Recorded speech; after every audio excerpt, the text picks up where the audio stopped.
Chapter 3 June's Point of View. I woke up, barely able to see. Everything was blurry and wobbly. I turned my head, making it throb really bad. I heard something like a noise or a voice, but I couldn't tell what it was or what it was saying. Everything was hazy and echoey. Then I felt something like a hand on my cheek, and I turned to look at the person. When my eyesight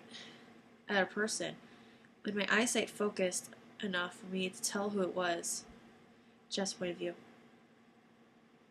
Jeff? She whispered. I smiled happily.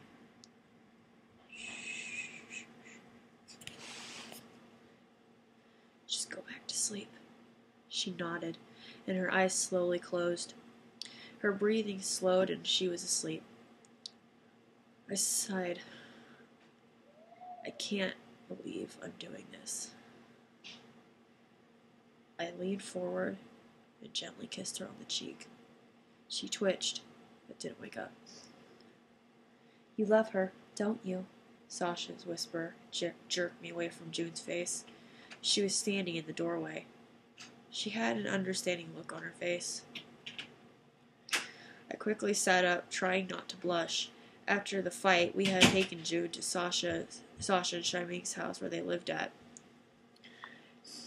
I sat there, staring at her, my heart pounding. It was a long silence. Then I sighed. Yeah. She smiled, then walked over and sat on the bed next to me, making me uncomfortable again.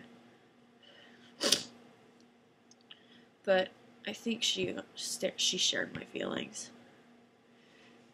While we were walking to Sasha and Shaiming's house, the wind blew my hood off, revealing my face, and they all saw my face in horror. But Sasha willed them not to stare and to keep walking.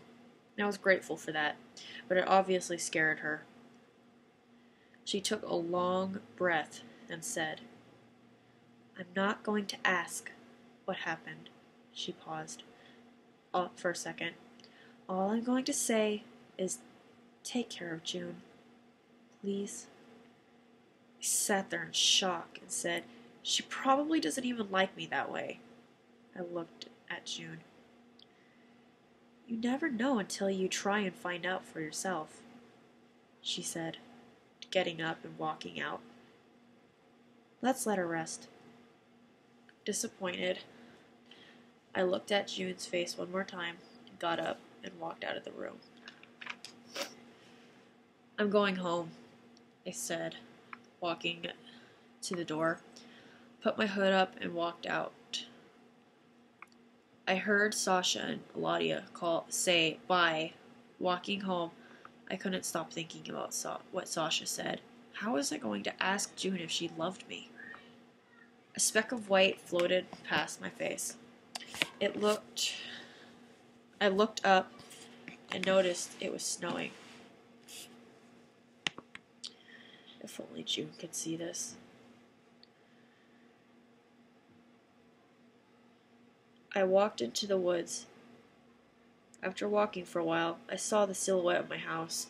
I walked up to the house and went inside, only to be tackled by a little girl in a pink dress with brown hair. Hi, Sally.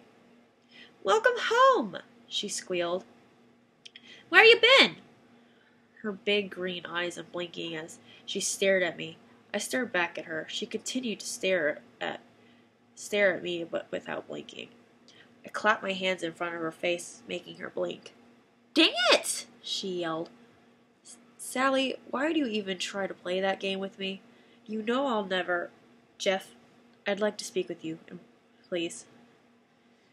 I turned to see Slendy sitting in the doorway of his room. Ben looked at me curiously, mouthing, What did you do? To me. Jack waved for Sally to come over down. Slendy motioned for me to come to his room. I reluctantly walked to his room. She shut the door behind me and locked it. Hearing the click of the lock made my heart lurch. Sit down, he said, gesturing to the seat. I hesitantly sat down. Slendy sat in the seat a few feet away from me. Jeff, I want to talk to you about one of the women you were going to kill, but didn't. My heart sank. He meant June. Now, the fact you spared her isn't what I wanted to talk to you about, he said calmly. I saw you 4 hours ago at 2:30 p.m. today carrying her somewhere with 3 other humans. Please understand there's a reason for my actions, I said quickly, nearly jumping out of my seat. I think there's an interesting one, I'll give you that, he said, confusing me. Jeff, do you love June Harper? I stuttered for a second, then I sat up, looked at him. Yes, I do. I waited for him to say it was forbidden, and either I or one of the others will have to kill June, but to my surprise, he merely asked, does she love you back? I don't know. Why did he care? This causes a problem, he said calmly. How so? I growled. I wish you would just get to the point, instead of giving me bits and pieces. She poses a threat to us all. If your friendship ends badly, she can report us to the authorities. He continued. You have 5 days to find out if she loves you back. If she does, you may see her. He paused. And if she doesn't, I snarled, I'll send Ben to kill her. I sat there in horror. What did I get June into? June's point of view. I opened my eyes. I was in my own room now. Jeff was nowhere to be seen. I looked around the room to see my 9-year-old brother Zane sitting by the door. He was reading one of my Mirai Nikki mangas. I made a psh noise to get his attention. He looked up quickly and saw me, and put the book down and ran over to my... June! You're awake! I felt a pang of sadness. When we were younger, Zane and my other little brother Hunter when they were toddlers. They used to call me Sissy. Now that they've gotten older, they don't call me it anymore. Though Zane does tend to slip up at times. Zane, if you want to call me, you can still call me Sissy, I said, now realizing how dumb that sounded. Or you can shorten it to Sis. I don't mind. I sighed. I'll always be your sissy, if you want. Zane seemed to like that idea. I wish we were still young. Why did time have to fly like it has? I miss being their sissy. I know that how silly that sounds, but if you think about it, it really isn't. After chatting for a while with Zane, I went downstairs and went into the kitchen. I looked into the fridge, and we had plenty of food to eat. I pulled out a mixing bowl, a whisk, and a frying pan. I opened the fridge again, grabbed 3 eggs and a thing of bacon. I sat them all on the counter. I cracked the eggs and put the shells off to the side. I stirred the eggs until they were completely mixed together. I hear the front door open and Zane yell, "Me and Hunter are going out to the park to hang out with some friends." "Okay, but the minute I smell pot on you, your asses are mine," I yelled back sarcastically. I smiled when I heard them laugh. Then the door shut. I was alone. I saw that there was bread, and I started having a craving for French toast. I grabbed the cinnamon, the vanilla, and the milk, and put them in the bowl and continued to stir the ingredients. While I put the bacon into the pan and turned the heat up to 8. "What you making?" I jumped at Jeff's voice. "Oh, dear Lord!" I spun around, spilling a little egg yolk on myself. Thankfully, I was wearing an apron. I glared at Jeff when he laughed. "Well then, I'm not a cook, but I'm sure that's," he said, pointing to the egg on my apron, "supposed to be in the pan," he joked. I smirked. Well, it looks better on me this way, I said, popping a hip and posing. Then I sat up and looked at him thoughtfully and said, although, I think it looked better on you. I took the whisk and flicked the egg at him.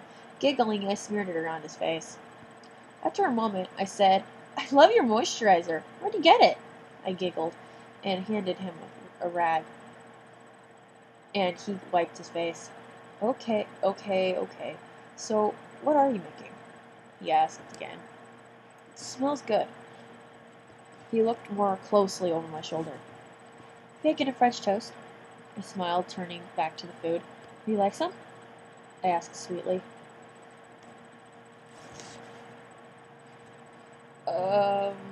Sure, he said a little hesitantly.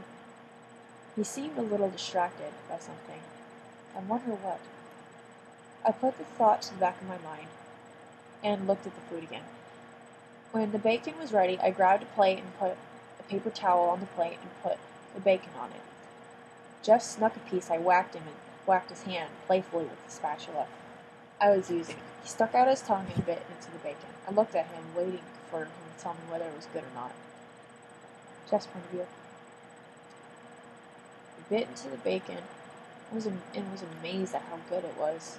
I ate the rest of the piece of bacon. I reached for another, but stopped when June held up her spatula again. I didn't want to get whacked harder, so I waited. She put a bread slice into the bowl of egg and flipped it over till it was covered in yolk, and put it on the frying pan. She turned and looked at me and said, "You gotta look around." She cheerfully sat there continued to cook. There's some movies by the TV. I walked over to the TV. Now that I actually got a real look at the place, I noticed everything was really clean. Well, at least for family of 6. I sat down on the couch and studied the room. I saw a book on the coffee table in front of me. I picked it up and read the title. That was 1,000 Characters of Japanese. Confused by the name, I looked in the book. It was a lesson of Japanese. I had June's name on the front. I flipped through the book and saw a lot of lesson sentences were crossed out. Why? Here you go, I heard June's voice next to me. She set a plate in front of me. The bacon looked really good, and so did the French toast. Do you have any powdered sugar and syrup? Yes, I do, she said, placing a boat of powdered sugar with a spoon in it between us with a bowl of maple syrup. Do you know Japanese? I asked, pointing to the book. She looked a little kind of embarrassed. Now I'm really confused. What's the matter? Oh, people think it's stupid that I want to learn Japanese. But, yeah, I know a little, she said, picking the book up and flipping through the pages. I continued eating, thinking about what Cindy said. I'll wait to talk to her. Please let her love me back. Please. After we ate, she guided me upstairs to her room. When I walked in, my jaw dropped. It was like I walked into a Japanese store or something. She really liked Japanese stuff. She had Japanese scrolls on her walls, including anime posters in Japanese as well, and a whole bookshelf of mangas. I saw, I think, a box with a blanket over it on the dresser. Hey June, what's that under the blanket? I asked, pointing to the box. She looked at it and smiled, then walked over to it.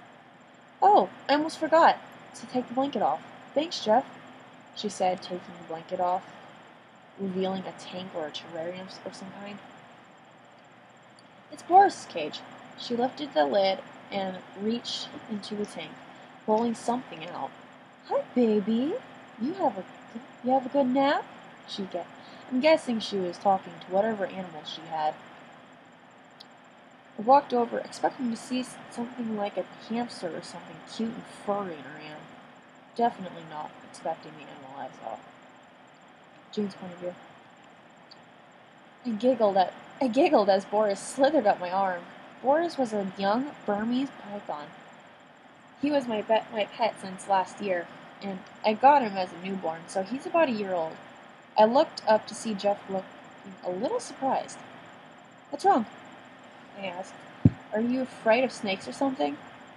But I have to admit, that's be rather surprising. Huh? Oh, no, I'm not, he said. Just a little surprised a girl like you would own a snake. A snake.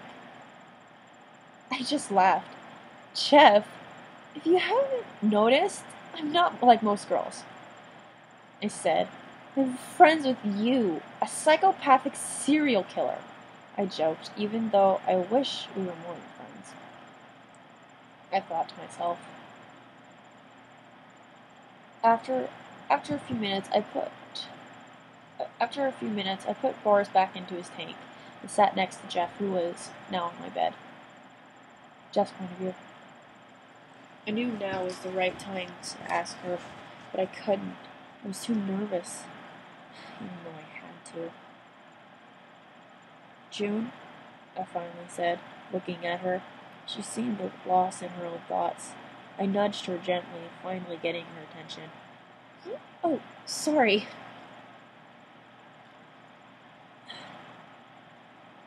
She said, looking at me. Sorry, guys, I'm like super lost right now. She said, looking at me with big green eyes. Why does this have to be so difficult? I got up and walked a few paces to the window and turned to look at June.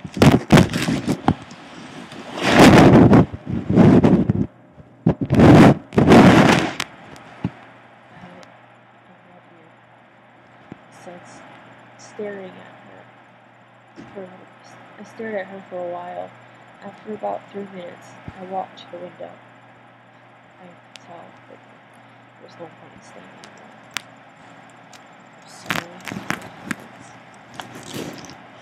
She doesn't. She loves me? I felt stunned. I turned, ready to jump off the window. I jumped off my bed and tried to get to the window in time. Jeff, He jumped. It was too late. I love you. That's the end, guys. Thanks for watching. Subscribe, comment. Chapter 4 might be up soon. My computer did not want to upload the video so far. I don't know how long it'll take. So that's kind of one of the reasons why it took so long for me to get this posted, because my computer did not want to upload it, and then it deleted the video. So yeah, thanks, bye.